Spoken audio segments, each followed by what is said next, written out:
So people always talk about devaluation of currency, devaluation of currency. You have to devaluate your currency in order for you to have financial stability in your country. And so many people think that devaluing your currency will lead to excess revenue,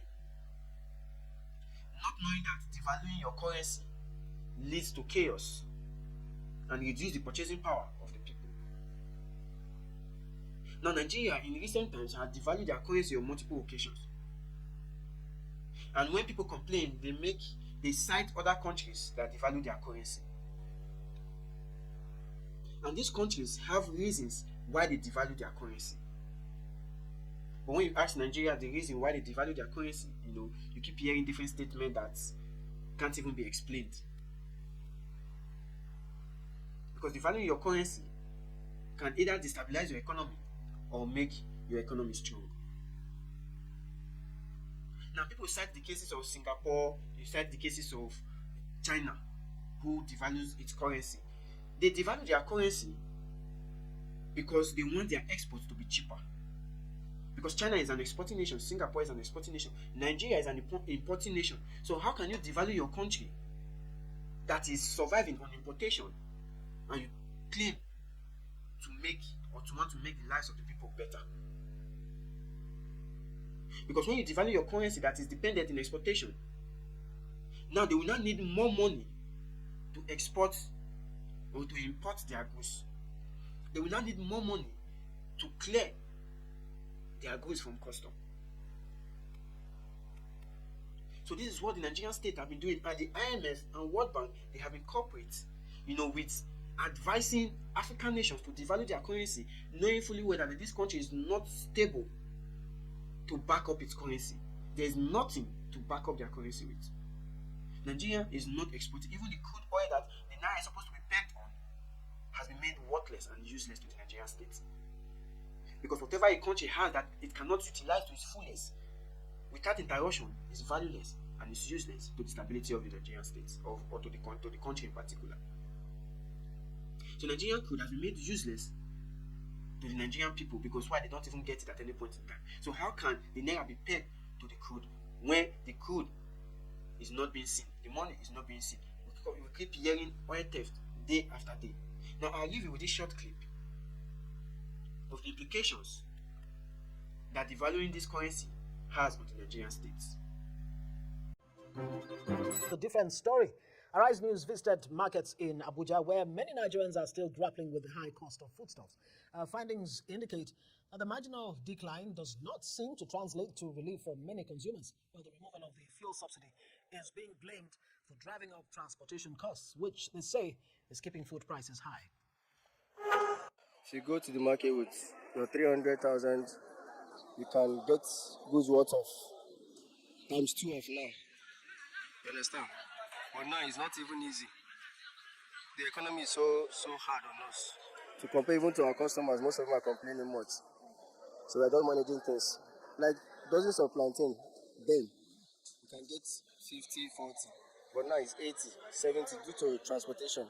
Rice and spaghetti and some of it I had buy before. All of them don't go up. I'm not thank God about this tomato, Irish, that one don't come down. You just have to manage what you have. Yeah, and then sausage, before you can get sausage like 500, 700, now it's 1.8. So, it's a lot. I don't know why things are increasing like that. Our leaders, they're supposed to control the price of market. In fact, the causes of all these things is fuel and the electricity. If they can subsidize these things for us, we will enjoy Nigeria. End of story. Economist Paul Alaji joins us now to look at this. Paul, good to see you. Thank you so much. Well, it's the first time we're going to be discussing some kind of improvement in, the figures we're hearing. The Central Bank of Nigeria has actually increased rates this year about 4 times, all in a bid to check inflation. Is there a correlation between what we're hearing about inflation dipping and some of these moves? Well, I must be very sincere with you that we cannot say that this 79 basis point reduction or 0.79 percentage point reduction in inflation is as a result of increasing rates. There are 5 possibilities. One, the first possibility is that the economy is so good now, prices have calmed down. You went to the market as an independent researcher. He's going somewhere. I know you're going to expatiate, but go back. It's so good now. I said there are 5 possibilities. One of the possibilities is that the economy is so good now, prices are back to pre-inflationary pressure period.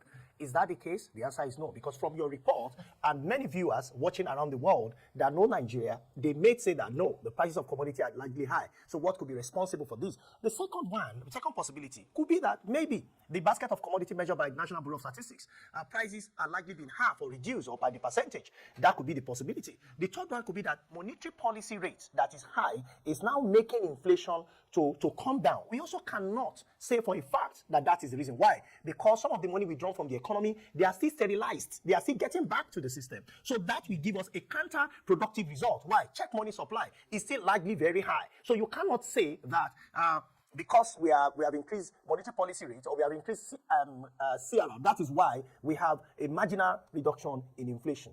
Another possibility here could be that we have gone through a full cycle. What does that mean? If this cup was sold in 2022 for 100 naira, and we committed or we have what we call monetary inflation, that is inflation as a result of two factors among others. Number one, printing of money, which we saw over 20 trillion naira.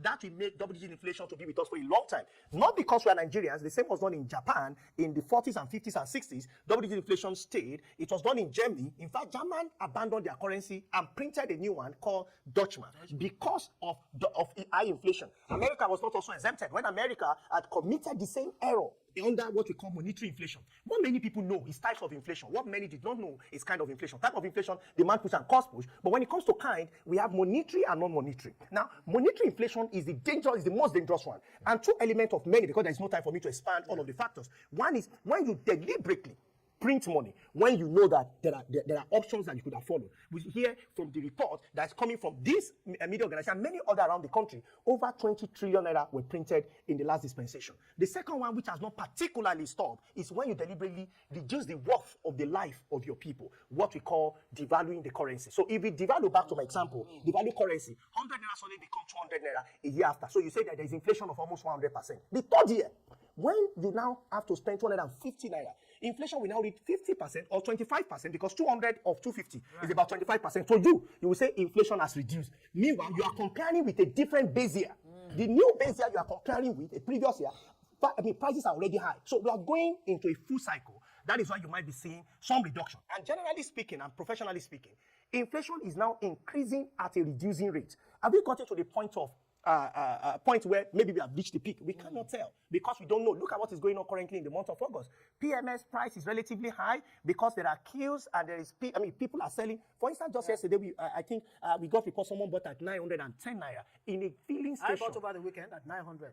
In a filling station, not the people Not selling the black in market on jerrycans. the streets, And you know, energy controls everything. So we can't say that we are going through a full cycle. That is why we have this. Now, does it mean that monetary tools cannot work? Monetary tools can work. But how do you say monetary tool will work when on one hand, we want to reduce money supply? On the other hand, the fiscal authority are saying, let us increase ways and means from 5% to 10%. What does that mean? We want to put more money into the system. This will not be counterproductive. And when we say that policy does not align, we don't have policy convergence between monetary authority and fiscal authority, what we are saying is not that they don't drink tea together. It's not that they don't meet in the villa. No, that's not what we are saying. We are saying that their policy don't align. On one hand, you want to achieve reduced money supply. On the other hand, the urgency of now wants us to spend more money. So how do we achieve result in inflation that is already over 30%? In fact, 10% is too much. You know, professionally speaking, I'm talking about you, Paul Olaje, has there ever been a time, because we're trying to now break it down to a language every Nigerian will understand, whether they've reached the peak or whether we have reached the peak or not.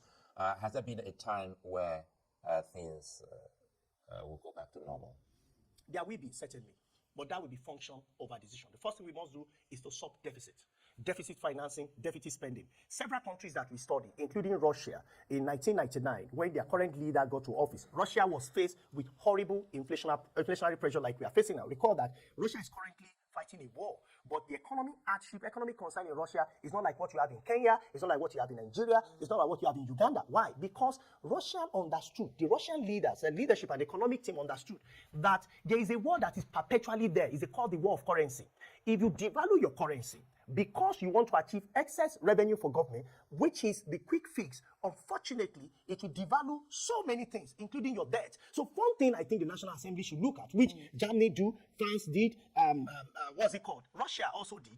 Of course, Russia can be classified not as first world country, if you like, and you can fact check that. So one thing we need to do is to stop deficit financing. Over the years, over 20, 25, 30 years, our budget has perpetually remained deficit. When are we going to, and I'm not saying stop it permanently, you need to stop it momentarily for some time so that we can have a balanced economy too. I don't know what we are going to do all the time. The history of Nigeria, we have left Naira to float all the time, exception of none. Nigeria economy has gone under. Nigeria has been faced with high inflation. Unfortunately, not just Nigeria. Most African countries, there are forced. And that is why it's not that Africa just say we want to peg or we want to operate managed float, which I've recommended to government over time. Managed float is the best bet for developing country until you can do what China did. The example of China people bring forward, but China is easy. What did China do? China will quickly say we want to devalue our currency so that export become cheaper. Yeah. Now, underline so that export become cheaper. Because they have What exports. will become cheaper. Look at the crude oil in Nigeria. Over 700,000 barrels of crude daily is not accounted for as against 2.1 million or 2 million barrels a day we should do. We are doing approximately 1.3 million. Does it mean our ground has stopped to yield what we call milk and honey of Nigeria, which is evident in crude? No. Oil theft. How do we stop oil theft? Two, we have even mortgaged significant part of what perhaps President Tinubu would have met in office. Why? Through forward sales. So we've mortgaged the crude that should be in excess so that it can help our reserve is also missing. We have to take a decision, either to jump into the sea or to deal with the devil. If the sea is too deep, I'm afraid you have to face the devil head on. I want you to speak more on this currency war, which is something that a lot of experts like yourself have tried to expatiate, saying that, look, it takes some kind of grit by your leadership to say, no, this is what we want the value of our currency to be. Is it something too difficult for Nigeria to actually bear? Now, so Nigeria, we need to make decisions. The economy is about choices. If you fix Naira to 1,000 to $1, there are costs. One of the costs is that revenue that we go to government, especially states, federal and local government, will reduce. From what we sell in crude oil, the excess of what is pledged, the remainder that comes to government, you hear that we share a lot of money, in fact. But we should also be mindful because FRS, under the new leadership, has actually increased revenue. It has increased revenue. So how do we support FRS to do more as an agency of government under the same administration? Why we now look at how do we manage the situation? Because you see, economic strategy of letting Naira float, hoping that someday inflation will go back to single digits, it is likened to old medicine, where you say that old medicine, if you have a blood disease, the doctors those days will say, let's let out the blood. So you only let out the body, this will go. But you also know that the patient will be dead. The patient in this case are the citizens of the country. Okay, so we must fundamentally, be very strategic in ending combating inflation and Right. not use traditional method or classical method or new classical method to solve the problem. We have to be purposeful and be determined and be patriotic about our nation. Where should the strategy begin from? Have we really determined what kind of economy we want to have as a nation? Unfortunately, Is there that are voices. where we need to start from? I think we need to start from that. I think we need to start with that. Yes, we want a market-driven economy, which I support, but we cannot run an holier-than-thou economy. We must understand that President Trump, when he was president of the United States, when he saw the trade gap in terms of a gap between America and China in 2019, Trump said, America first. What we must do now is Nigeria first. What is it that we can produce in Nigeria? I warned here on this platform that don't increase energy cost, power by ₦1. Unfortunately, it was increased. What happens to output? Output went down. Again, ways and means is on the table. We want to double it. And I'm also warning, don't increase it by 1% from what it is. If not, inflation will surge. And all the efforts Monetary Authority, Central Bank, and Monetary Policy Committee is trying to put in place will not work. Why? Because of sterilization. That's a central bank term. The money that should be kept, if you push it back in the pocket of government, we also need the money. So this is the time where we need to tighten our belt. Government must cut costs significantly. That is when ways and means will make sense. Those who are leading us must know that we now need to come to the table with a lot of sacrifices. And we must do it across board. Nigeria is doing that. Government will do that. And that is why I think that is important for us to look at this, solving this problem of inflation, not just inflationary problem, the general hardship that inflation have told. Remember, President Richard Nixon, when he took American dollar off the gold standard, what happened? He was forced to resign because of inflationary pressure. Similarly, all these counterparts around the world that follow the same policy, they will always be faced with pressure. So Nigeria can solve the problem of inflation if we can tackle it head on our side. First one is supply side, which of course it will not just be monetary authority, fiscal. You know, I told you there are two kinds of inflation, monetary and non-monetary. So a lot of economists, they know it's just the business of central bank. It is not correct, even in literature, in economic literature. We have what we call non-monetary inflation, where you need to work on food supply. That is because when you look at the numbers, it was because food inflation came down, that headline inflation came down. The correlation is almost perfect. So how do we now boost food output? Supply some of our gallant military men who are doing a lot, by the way, to support farm ops. We have recommended Which this. government seems to be doing now with the deployment. Exactly, but we don't need to. Northeast and So it Northwest. will not just be just to send the military. We must be strategic. What do I mean? Can we have a minimum of 200 acres of land per state and say we want to plant Borno, Yobe, or your Imo everywhere? We know that this is, you can call it any name. Any name. If you want to name the farms the name of president, it doesn't matter. Will food come out of this? Will they reduce food prices? That is what so on the non-monetary side, we must be doing that. Then the central bank must stop stabilizing money that is withdrawn. Either they are using dollar to buy naira. If you are withdrawing, it must be a true withdrawal. It must not go back to the economy through ways and means. The CBN is meeting in September. What are your expectations? I expect central bank not to increase interest rate, because if you further increase interest rate and ways and means is going up, then it's a disaster. Two, central bank must also say to government, we are independent this time. Ways and means, we recommend that it's not increased. Speak to the Senate President Akpabio that please ensure that ways and means is not increased, because the cost will be dire. And like I mentioned to you, about exchange rate we get to 1.5, today is over 1.5. Remember, I mentioned that to you in August. Today is when it was 700. I mentioned to you, if you increase the cost of power, it will further upload the value of inflation in the country. That has happened. Quite a number of predictions I mentioned to you. Another one is this ways and